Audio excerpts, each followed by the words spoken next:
J'espère que vous allez bien. Je vous souhaite la bienvenue dans un nouvel épisode de podcast. Aujourd'hui, j'ai le plaisir d'accueillir Marina. Merci beaucoup d'avoir accepté mon invitation. Est-ce que tu vas bien? Je vais très bien, merci. Et toi, ça Très, très va? bien. Merci beaucoup. C'est très gentil. On va aujourd'hui du coup parler de la transition entre prestation de services, produits en evergreen, vu que ce sont des éléments qui font un peu aujourd'hui du bruit au niveau de la toile, avoir des produits digitaux, les vendre de manière automatique, etc. Mais avant qu'on aborde le sujet, parce que toi, c'est également ton business model, est-ce que je peux te demander de te présenter qui tu es, qu'est-ce que tu fais dans la vie, à quoi ressemble ton quotidien? Oui, bien sûr.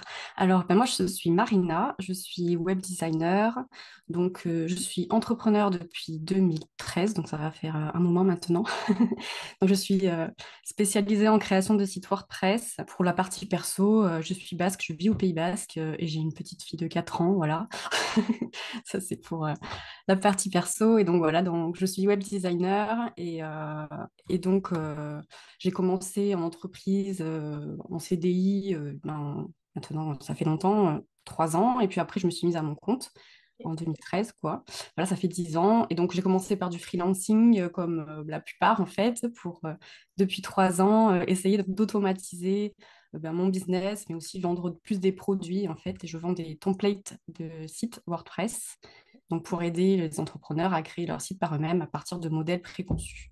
Trop bien. Voilà, Donc, en gros, tu es passé de la prestation de service et aujourd'hui, du coup, tu mets à disposition des templates pour que les gens les fassent eux-mêmes et qu'ils c'est puissent les ça. mettre en place. Dès le début de ton parcours d'entrepreneur, parce que bah, du coup, ça fait un petit temps maintenant que tu es lancé, quelles ont été les principales difficultés ou challenges, du moins, que tu as rencontrés en tant que prestataire de service? Alors, moi, c'est plus le stress, en fait.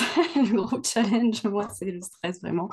C'est la gestion du temps de stress avec, voilà, ça, c'est le challenge parce que je suis quelqu'un d'assez anxieux en général. Et après, donc, ben, forcément, c'est qu'on vend du temps. Donc, le temps est limité. Et donc, voilà, c'était cette gestion entre le temps et entre finalement, ne pas arriver à, on va dire, à dépasser un certain seuil une fois qu'on a rempli booké tout son temps, quoi. C'est un peu ça. Et après, on va dire que c'est toute la partie humaine, en fait, qu'il y a derrière le freelancing, parce qu'en fait, on crée des choses, on travaille, on fait des prestations, on vend voilà, un produit fini ou un service, mais en fait, il y a aussi tout le relationnel client aussi qui est un vrai challenge, en fait, parce que ça fait vraiment grandir, ça fait apprendre plein de choses. Et, euh, et là, ce que je trouve bien aussi avec la prestation de service, c'est que ça permet aussi de se connecter vraiment à ses clients et à bien comprendre leurs attentes, leurs besoins, etc., quoi. On est vraiment un peu sur le terrain, quoi. Mm. Voilà. C'est intéressant cet aspect humain parce que c'est vrai que généralement on parle plus de la gestion du temps, de comment est-ce qu'on va atteindre le plafond de verre, de ne pas pouvoir accepter plus de clients et on oublie aussi généralement la gestion de projet telle quelle, vraiment le fait de pouvoir échanger avec quelqu'un qui a une idée dans la tête et toi du coup tu dois la retranscrire, ça doit être un sacré défi. Est-ce que dès le début le fait de gérer ton temps, parce que du coup, tu le disais, tu es une personne quand même assez stressée et un petit peu anxieuse.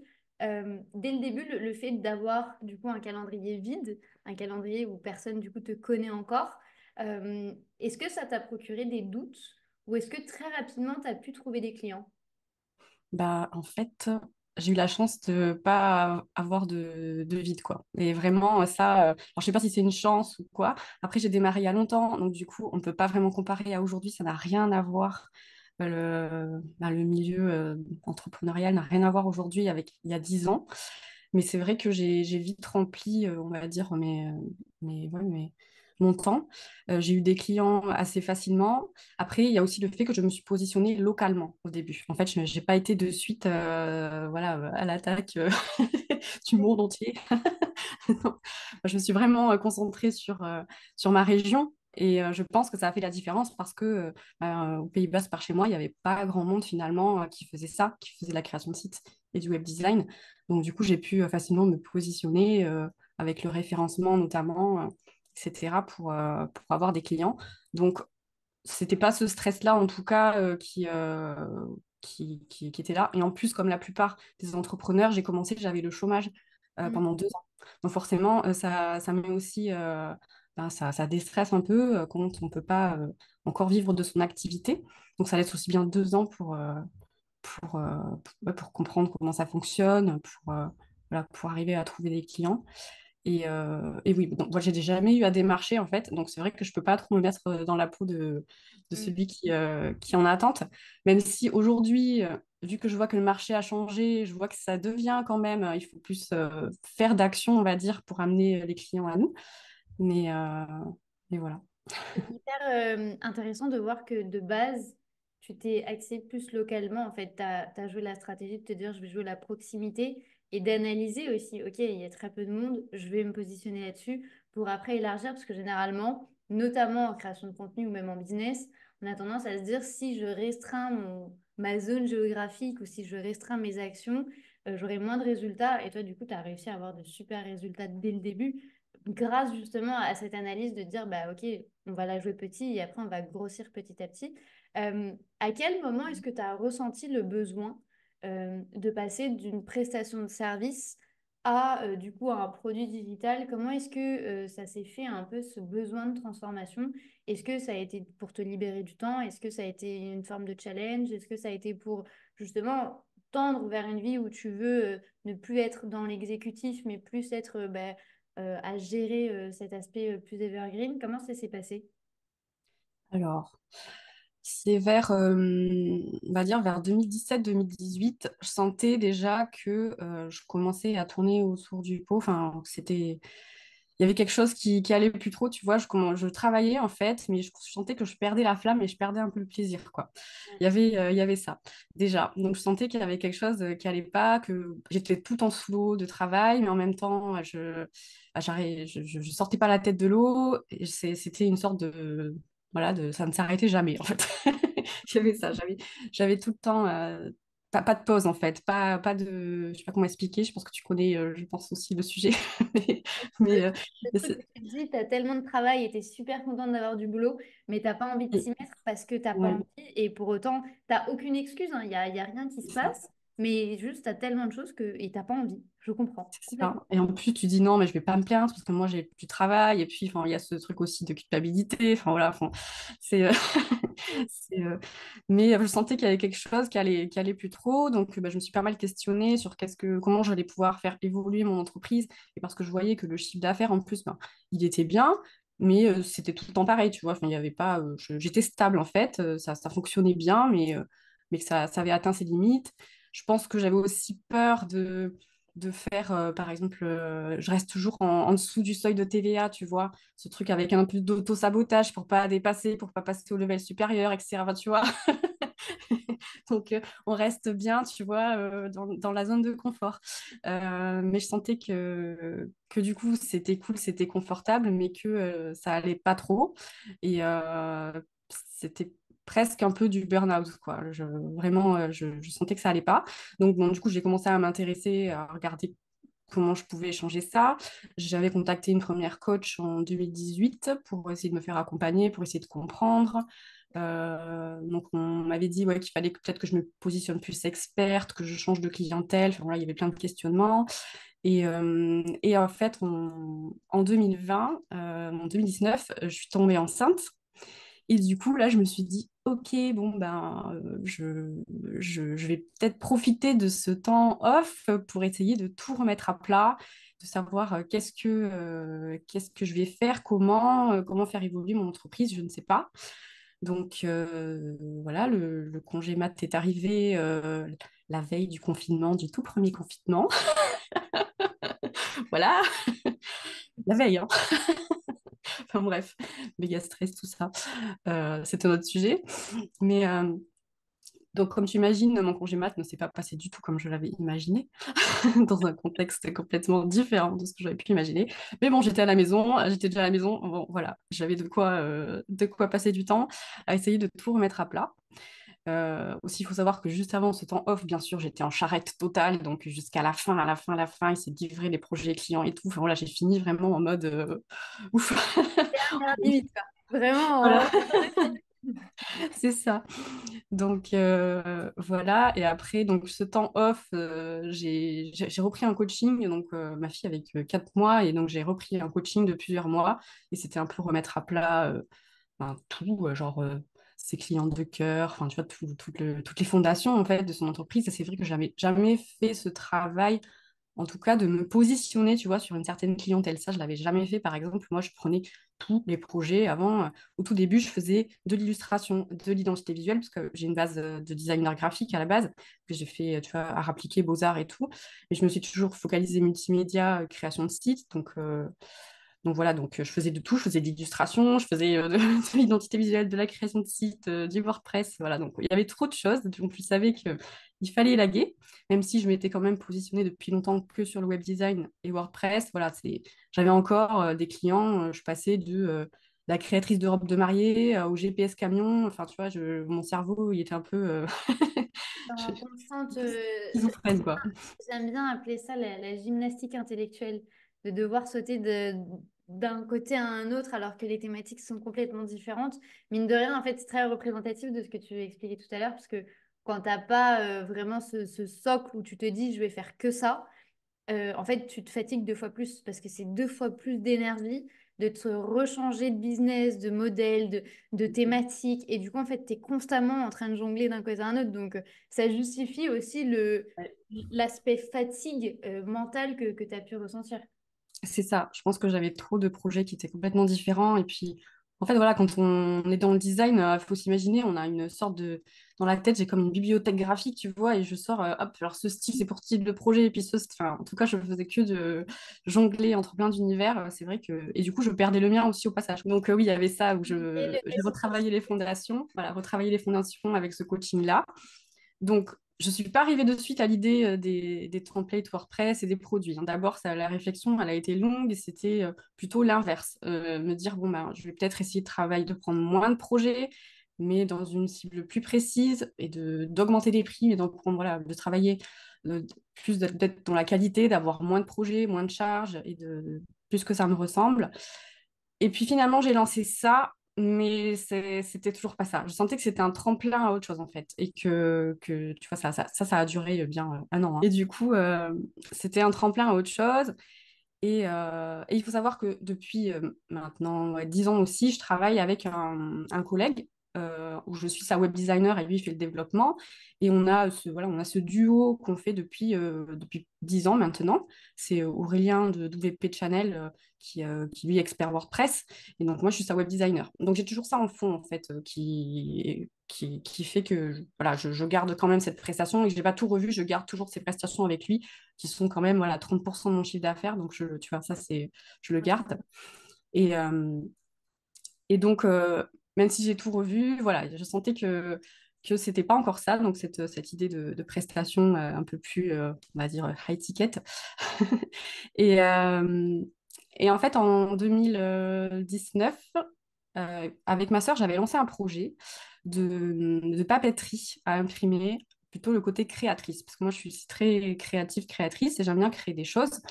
Et c'est vrai que j'ai toujours eu cette espèce de rêve de monter une boutique de créateurs ou de vendre des créations, des choses comme ça. Mais je sentais que c'était pas le business model pour moi. Tu vois, j'ai pas envie de passer mon temps à la poste, à en packager. Enfin, tu vois, toute la gestion, voilà, moi, je suis dans le digital et je sais que c'est mon expertise.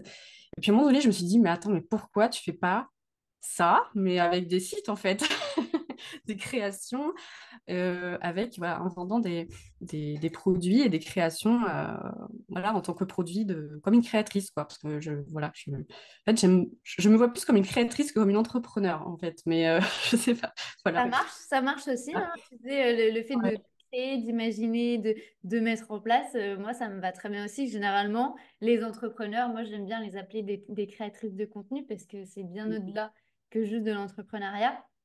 Aujourd'hui, du coup, tu as les deux pans. Du coup, tu vends des Ouais. templates WordPress d'un côté et de l'autre côté, tu as les prestations de services. Quelle est la différence que tu identifies entre les deux business? Et est-ce que les tâches sont les mêmes? Est-ce que les défis sont les mêmes? Est-ce que tu vends de la même manière tes prestations de service que tes templates?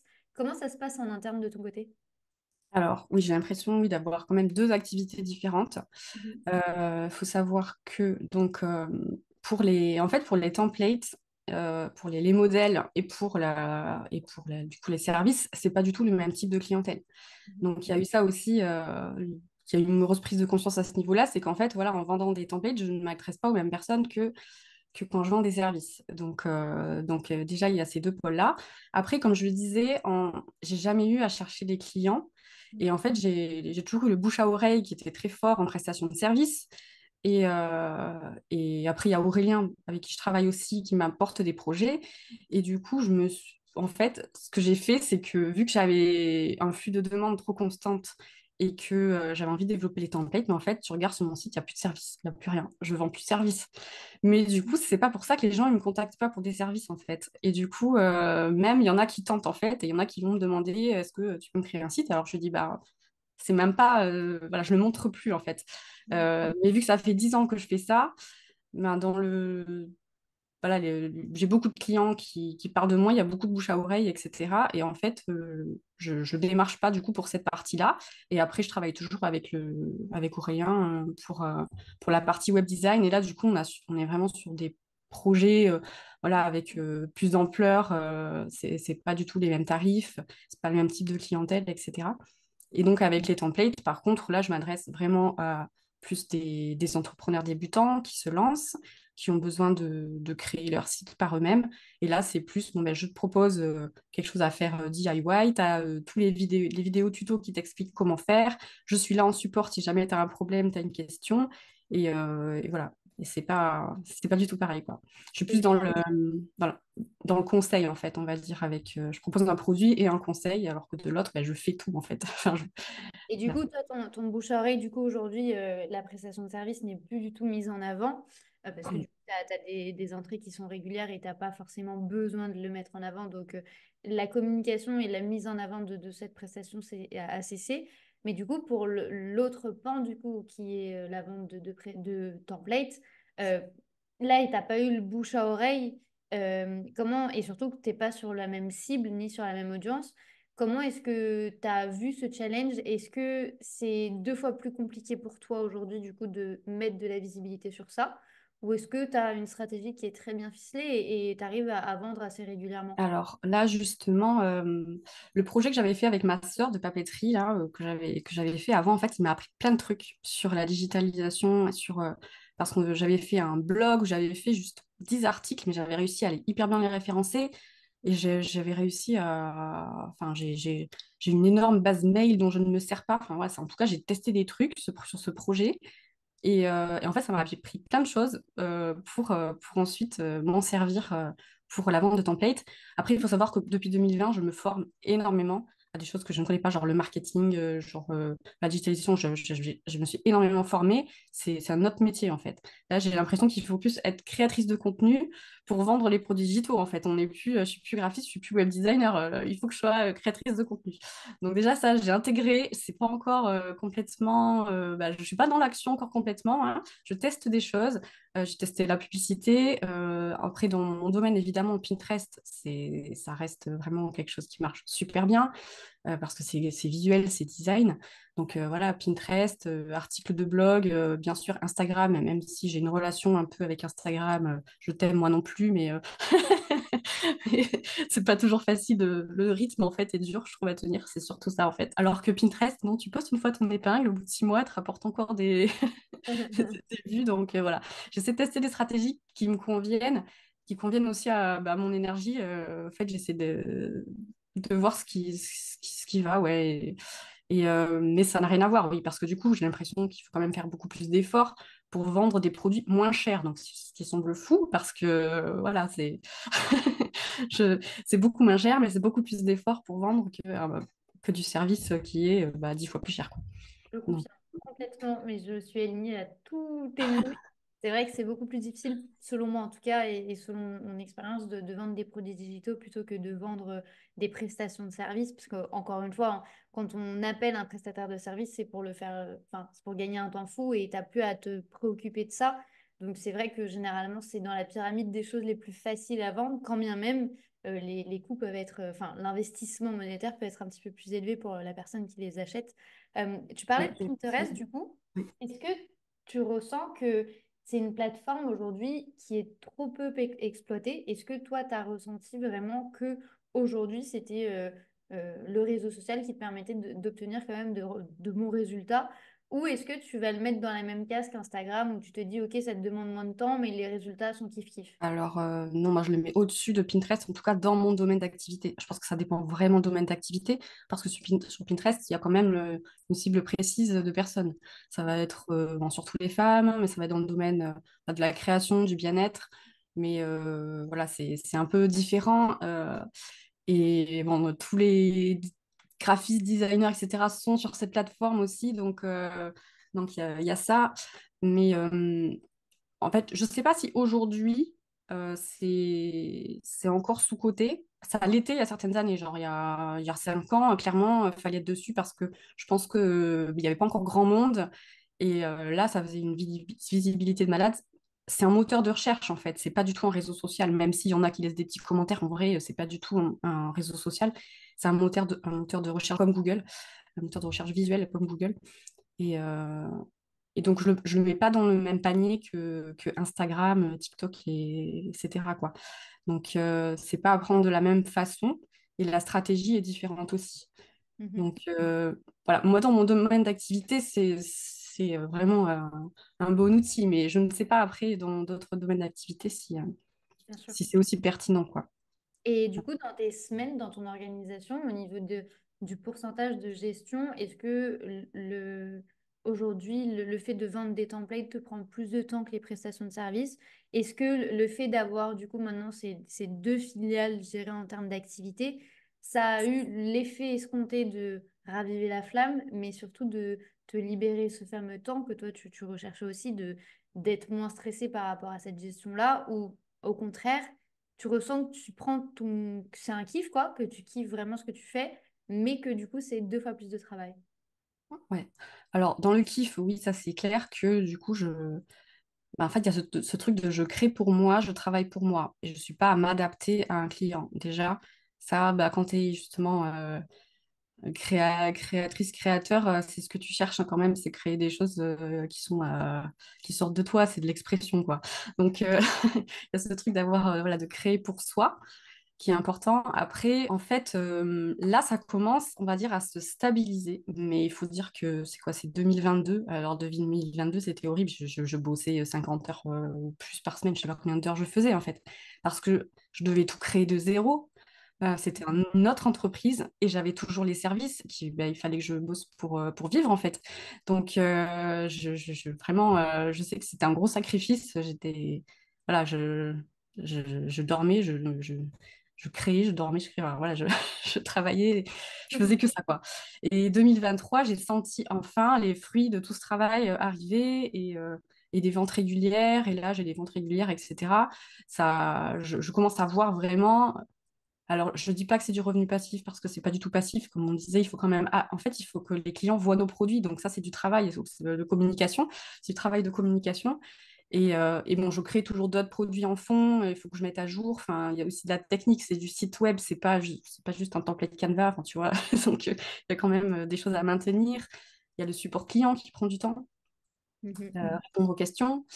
Oui, parce que les gens viennent beaucoup, ça par contre, différent de Pinterest, pour revenir dessus, les gens viennent beaucoup me parler en MP en fait. Il y a cette relation qui est plus sur Instagram et qui fait que les ventes se font plus facilement aussi parce que les gens viennent poser des questions, répondent direct, etc.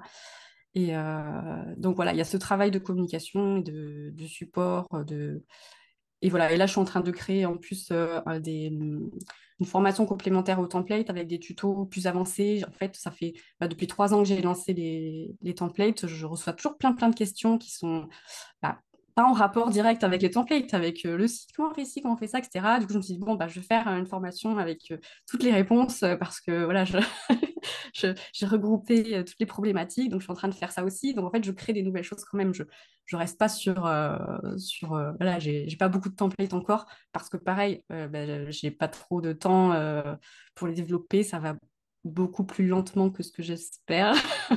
Mais, euh, mais bon, on fait comme on peut. En plus, bon, avec un enfant et tout, c'est pas la même vie qu'avant. Donc voilà. Et, euh, Et donc, bon, ben, je m'organise, voilà, quand j'ai des projets, je prends avec de web design, de sites sur mesure, bon, ben, je prends voilà, quelques jours de la semaine, mais j'ai toujours en fond, en fait, tout ce qui est la gestion de la boutique, on va dire. Mais ça me prend quand même pas mal de temps, hein. En fait, il y a plein de choses cachées qu'on ne voit pas. Du genre là, là en vrai, les tutos premium et la formation, je l'ai terminé. Mais en fait, il faut créer les pages de vente, il faut faire tous les emails d'onboarding, il faut configurer Thrivecart, il faut les... tu sais, il faut préparer un lancement. Si tu veux faire un compte promo, il faut préparer... En fait, ça, non, c'est pas du tout passif, quoi. Ouais, c'est en fait c'est exactement ce que tu disais. En fait, on appelle ça revenu passif, mais moi, il y a rien qui est passif là-dedans. Effectivement, oui, on peut vendre à plus de monde et ça dépend forcément pas du tout de notre temps parce que c'est plus nous qui sommes dans l'exécutif, en tout cas dans cette partie-là, parce que autant toi comme moi, on a toutes les deux de la prestation de service. Mais c'est vrai que quand on parle mode revenu passif, euh, en fait, tu le dis très bien, il y a beaucoup de choses qui sont cachées que les gens n'imaginent même pas. Et on se dit, oui, on a juste à créer la formation, tu la mets en vente et puis c'est tout. Mais pas du tout. Il y a tellement de choses qui gravitent autour entre la gestion, entre les mises à jour, entre les questions, entre le suivi, entre le fait de proposer une bonne expérience client parce que c'est hyper important pour fidéliser, et puis entre la stratégie de communication parce qu'il faut être présente sur relativement pas mal de réseaux sociaux. Donc ça demande quand même une vraie présence, mine de rien, contrairement à la prestation de service où voilà, bah, tu signes le Ouais. devis. Il y a une gestion de projet qui est complètement différente en termes de gestion du temps. Pour moi, ce sont vraiment deux business models complètement différents avec des actions complètement différentes. C'est pour ça également que j'avais très envie de t'entendre parler des deux. Est-ce que sur le long terme, in fine, tu aimerais bien stopper la prestation de service et juste vivre de ces revenus de vente de templates? Aujourd'hui, tu pourrais si c'était le cas. Ou est-ce que tu n'as pas vocation à ça et aujourd'hui, tu veux garder ces deux projets? Alors, il y a 2 ans, je t'aurais dit oui, oui, oui, je veux faire que, que de la vente de templates. Mais je pense aussi parce que j'étais, bah, comme je disais, un peu en burn-out, j'en pouvais plus en fait de la prestation de service et tout. J'étais, voilà, et c'était un peu, oui, un nouveau truc, voilà. Mais aujourd'hui, ben, vu que je prends moins de projets, j'ai enfin, des projets oui, de web design et que c'est des choses un peu plus alignées ou même très alignée sur certaines. Et du coup, recommence à prendre du plaisir, justement. Et je suis pas sûre d'arrêter parce qu'en fait, déjà, ça me fait aussi évoluer techniquement. Ben, faut savoir, là, le web et WordPress et tous les outils, ils évoluent constamment. Et que pour se mettre à jour, être vraiment le nez dans les projets, dans des vrais projets de site, ça garde un contact toujours avec bah, les tendances, les nouveautés, les nouveaux outils, etc. Donc, pour ça, je ne suis pas sûre de laisser complètement de côté parce que j'aime bien et je pense que ça me sert pour le reste, en fait. Mhm. Et, après, voilà, je me dis juste que j'aimerais que ce ne soit pas la priorité. J'aimerais pouvoir en fait vivre à 100% des templates et que les services ce soit du plus. J'aimerais Ok. que ce soit ça. Pour le moment, c'est pas le cas. Là, on va dire c'est 50-50 en fait, en Ouais. termes de chiffre d'affaires. Mais bon, comme tu vois, ça va 50, ça va quand même bien soulager en termes de services. Je peux prendre beaucoup moins de services qu'avant pour arriver à en vivre. Mais voilà, l'idée, c'est de faire évoluer petit à petit bah, le pourcentage de revenus via les modèles de site pour que le service ne soit vraiment voilà, que du plaisir, du plus, et que ce soit des projets vraiment intéressants stratégiquement, qui aient des choses à, voilà, à créer, à innover. Enfin, voilà, j'aime bien la partie toute stratégie et voilà, expérience utilisateur, etc. Enfin, le tout début, quoi, et enfin, voilà, la création même. Et c'est vrai que bon, bah, avec les produits, une fois que tu les as créés, ben, ça, tu n'as plus cette stimulation-là, ou alors il faut créer un nouveau produit. Puis il faut imaginer un projet. Enfin, tu vois, t'as pas de... Tes contraintes, tu te les crées, quoi, quand tu crées un modèle de site. Donc voilà, c'est plus le côté challenge et évolution qui m'intéresserait à garder la partie service, quoi. Voilà. C'est Et, vrai que, en fait, tu le dis très bien et je ne m'étais jamais fait la réflexion. Mais quand tu vends des produits digitaux, en fait, tu te crées tes propres contraintes. C'est-à-dire que, en fait, tu es constamment dans la recherche du challenge suivant de OK, j'ai fini et c'est quoi le truc d'après? Alors que quand on est sur un projet de prestation de service, ben, on a un début, une fin, on sait nous, comment on mène le projet, et puis quand c'est fini, quoi. Alors que là, on a vraiment, en fait, il n'y a jamais de finalité dans tout ce qu'on est en train de développer, dans tout ce qu'on est en train de vendre. Et c'est vrai que, tu vois, je l'avais jamais vu comme ça.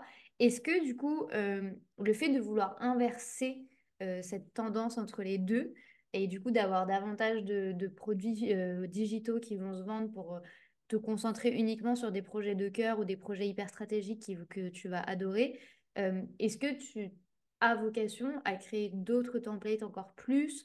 Quelles sont les nouveautés en termes de projets digitaux? Est-ce que tu as déjà plein de trucs en tête ou est-ce que tu es en train de chercher encore? Comment ça se passe? Alors, ben, l'idée, oui, c'est de développer plus de templates pour avoir plusieurs univers graphiques et justement essayer de créer, de kiffer des choses.